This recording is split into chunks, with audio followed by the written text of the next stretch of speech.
Okay, my name is Ann Douglas. I'm a doctoral student in the clinical psych program at the University of Montana.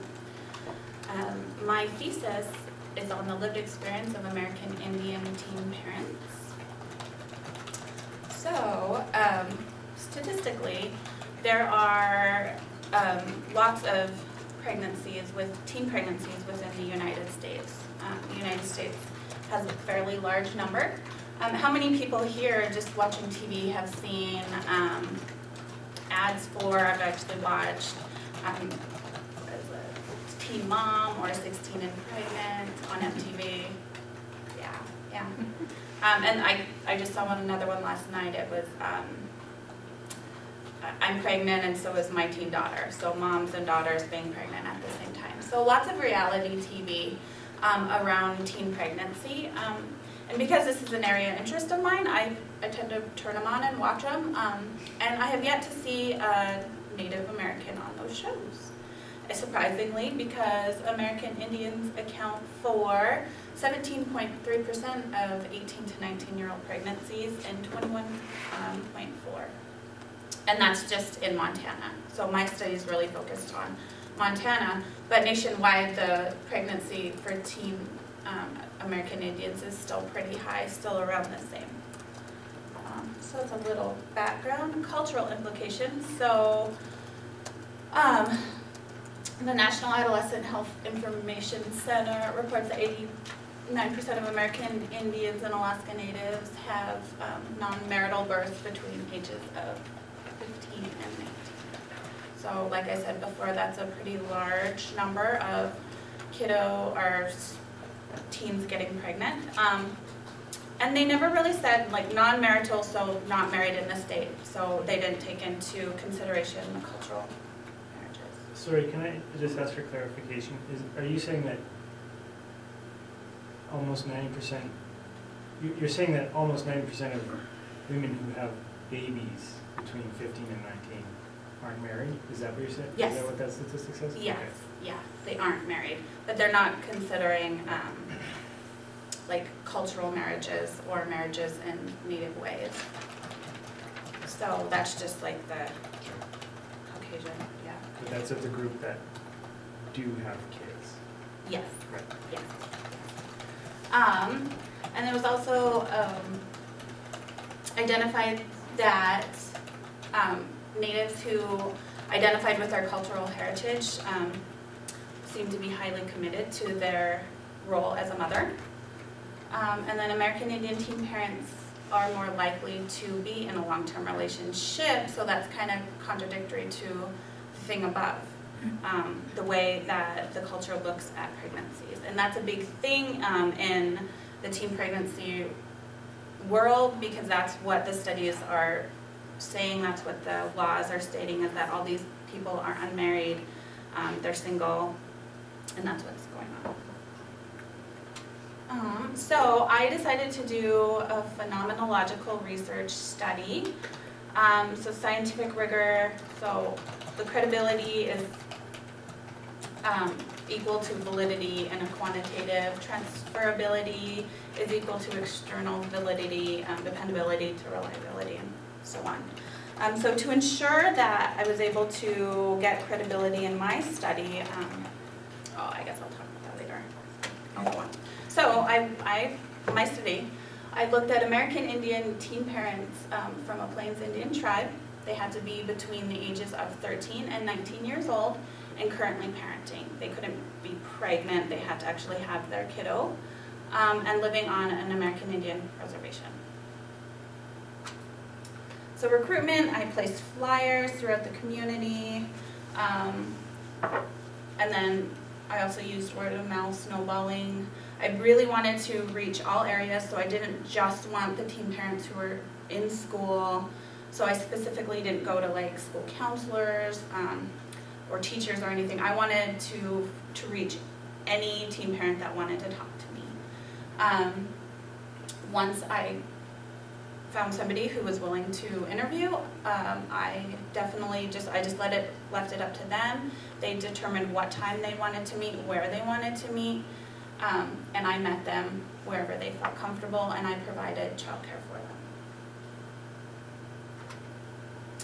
So the procedure, I had consent forms for parents and guardians if they were under 16 and if they were under 18. And if they were under 18, then they assigned a assent form.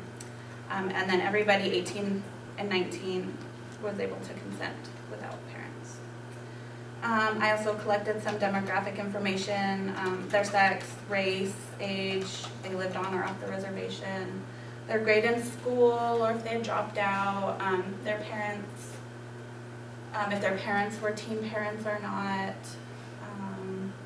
and their income level of the household and how many people lived in the household.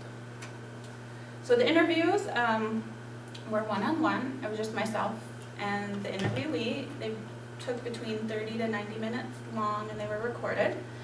And I opened with one statement, which was, please tell me about your experience as a teen parent, and I let them talk from there. I did ask a few clarifying questions if I didn't understand what they were saying, or just maybe ask them to repeat something. I gave them $10, a traditional gift, and then a book for each of their children. And then all interviews were transcribed and de-identified, and then given labels like A and B. So then the interviews were transcribed and analyzed by a group of, actually my research lab, full of native and non-native researchers, and we used the Georges method. So we I read through all of the interviews twice, and then I broke them up into meeting units, and then restated and transformed the meeting units using NVivo software. Then I brought it into the lab and had them read what I produced with the meeting units and tell me, no, this doesn't make sense, or I don't know where you're going with this. And it was also a check to make sure that none of my personal bias was coming out. So if I was like, this sounds like this is an awful thing and these moms are getting abused every day or something like that, and then my colleagues could be like, I don't know where this is coming from, this might be some personal stuff that's coming through. So it was really a way for them to check my analysis, to give me feedback, to make sure that I was really looking at the interviews and getting the worldview of my participants, and I was being as objective as possible. And then, so I'm not quite finished with this part. I'm still kind of restructuring and putting them into themes. So okay, so these are the themes I have right now that I'm still kind of working with and playing with. So emerging themes that I'm seeing a lot of is bullying before and after pregnancy. So all but one of the people I interviewed said that they had a bullying experience before they were pregnant. For example, one of the interviewees says, I left regular high school because I was bullied really bad. So I had to leave because I was bullied. I was pregnant, I was supposed to say in school, and everyone was kind of like some people were like, oh, I could just tell they were like, oh, she's pregnant, she's nasty, like stuff like that. So the bullying happened before they became pregnant, and then it continued after. That was a theme. I also am noticing cultural roles. So the cultural roles of mother, the moms in the group are starting to really identify their role as a mother and what it means to be a mother in their culture, and kind of gravitating towards that and finding meaning. The father, I have one father in this study, and in the culture it is believed that a child should know both sides of their family. And in all interviews I found that they all, if they were in the relationship or if they weren't in the relationship, they knew that it was important that the child know both sides of their family. So they knew that the role of the father was really important. The role of the child, that children are a blessing no matter when they come, no matter how old the parents are, no matter what the situation is, that a child is always a blessing is a cultural implication. And then a big role of grandmothers, how the grandmothers support the children, how helping the new mom to raise her child and being a support system for her. And then that kind of intertwines with a high social support. So they have increased social support if they need to reach out to their extended family. They have tons of people willing to help. More themes, future orientation and motivation to get an education. So they're more motivated now to better their lives and to go on in school. If they have dropped out, they want to go back.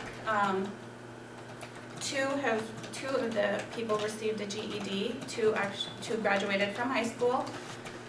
Two would graduate the semester after I interviewed them, and one was still pretty young and had a couple of years but was in school. And that was before they were pregnant. Over half of them had already dropped out of school before they got pregnant. And then another theme, hope for the child, so that they want their child. They all said that they want better for their child. They want their child to get good grades and to go to class all the time and to go to college and to have a better life than they had, was a big theme. Another theme was unhealthy partner relationships. So an example as well, this her son's dad is not really a good person. Before I had her son, I would just keep going back, even though he treated me bad and abused me. So all of them reported some kind of unhealthy behavior within the partner relationship. And of the people I interviewed, all of them but one was in a relationship with their partner when they got pregnant, and at the time of interview, 3 of them had left their partner. And then caregiver stress, I think just like any other parents, new parents, no matter what age you are, experience the same kind of stress around parenting, and they're definitely having that. They feel the increased responsibilities, more worries, a lot of worries around daycare if they have to bring their kid to a daycare facility and not let them stay home with grandma or extended family. And positive behavior change was also a theme that is emerging. So for example, having him, the baby, kind of gives me that extra push, like I know I need to accomplish something. I feel like I need to make it in life just to make a better life for him. And another one, I think I kind of learned how to celebrate stuff more without drugs. So looking at their behavior, how it's going to affect their child and changing it for the better. And then I'm still analyzing it, so my conclusion is going to be a deep understanding of the lives of American Indian teen parents. And that's it. Any questions?